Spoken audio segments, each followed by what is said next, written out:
دوستان عزیزم، درود و مهر. امیدوارم که حال دلتون عالی باشه. من منیره هستم. به کانال آشپزی خودتون خوش اومدید. غذای خوشمزه امروزمون پلو شوشتریه. بریم که با هم دیگه درستش کنیم.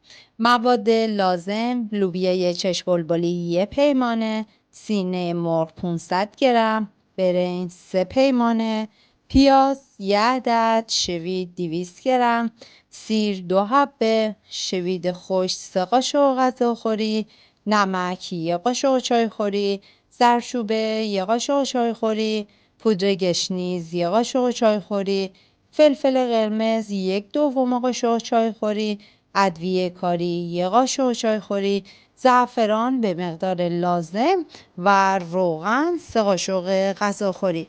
حالا تابمون رو میذاریم روی گاز گرم بشه و بهش روغن اضافه میکنیم و بعد از اینکه روغنمون داغ شد پیاز رو بهش اضافه میکنیم.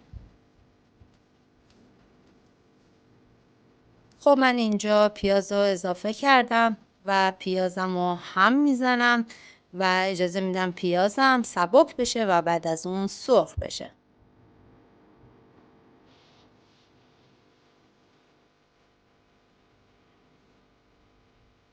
و بعد از اینکه سرخ شد من بهش سیر رو اضافه میکنم. خب ببینیم به هیچ عنوان اینجا یه نکته داره که به هیچ عنوان سیر رو از همون اول بهش اضافه نکنید، چون سیرتون زود میسوزه. برای همین بعد از اینکه پیازمون سرخ شد ما بهش سیر رو اضافه کردیم. اینجا یه هم میزنم و یه تفت میخوره و بعد از اون بهش ادویه ها رو اضافه کردم.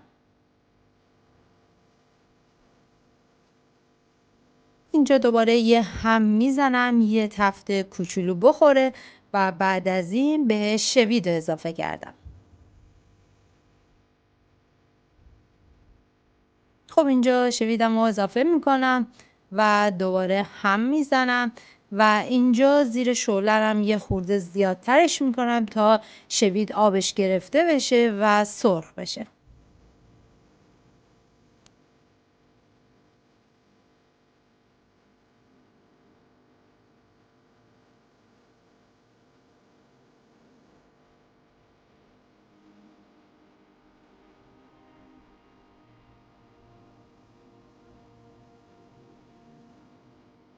دوباره هم میزنم.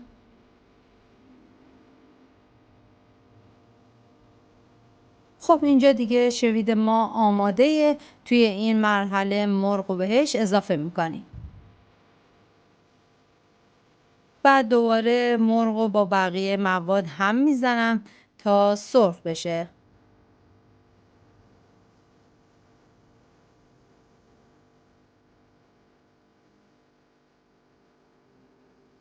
توی این مرحله سر تابه رو میذارم، شعله رو یه خورده کمتر میکنم تا اینا خودشون کم کم سرخ بشن.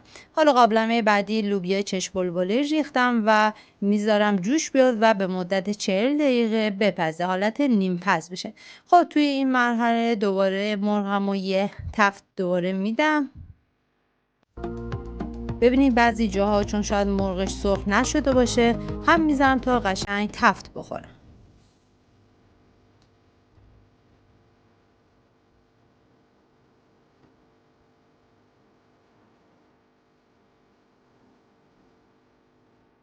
خب اینجا توی قابلمه بعدیمون لوبیاهای ما تقریبا داره پخته میشه و باید حالت نیم پز باشه. به هیچ عنوان نذارین کاملا پخته بشه، باید حالت نیم پز داشته باشه.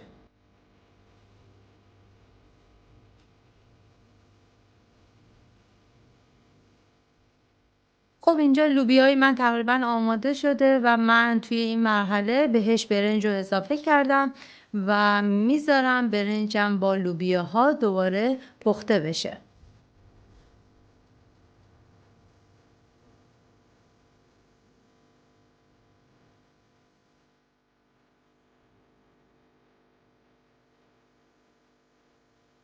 ببینید قشنگ برنج من داره میپزه و اینجا هم نباید بذاریم برنج کاملا پخته بشه، یه ذره باید حالت دونه دار باشه، چون به خاطر میذاریم با مواد پخته میشه. اگه خیلی بذاریم پخته بشه حالت کته‌ای و له میشه. برای همین یه ذره باید دونه داشته باشه.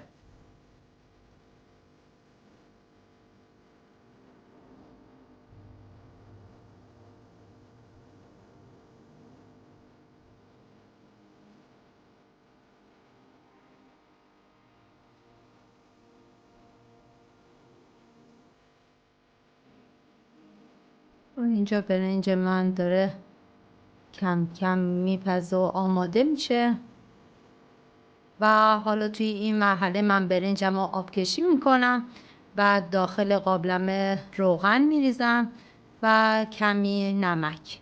چون من میخوام از سیب زمینی استفاده بکنم، توی این مرحله حالا سیب زمینیامو قشنگ کف قابلمه میچینم و بعد از اون مواد رو لایه به لایه اضافه میکنم.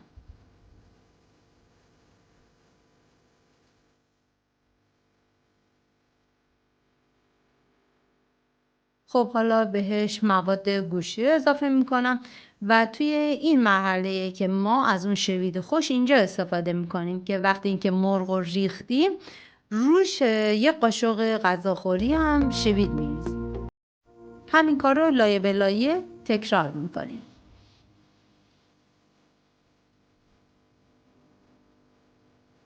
و من همچنان تکرار میکنم تا مواد من تموم بشه.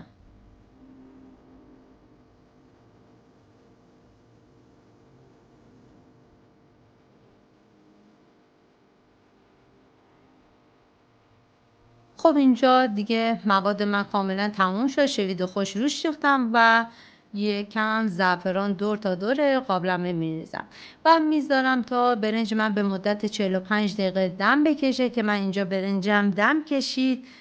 ببینید اینجا دیگه برنج من آماده. یه غذای خیلی خوشمزه، بخصوص برای کسایی که عاشق سیرن این غذا بهترین گزینه. امیدوارم که شما عزیزان این غذای خوشمزه رو درست کنید و از خوردنش در کنار عزیزانتون لذت ببرین و ممنون از اینکه همراه من بودید و ممنون میشم که کانال منو سابسکرایب کنید و منو به دوستان خودتون معرفی بکنید و تا درود دیگر بدرود.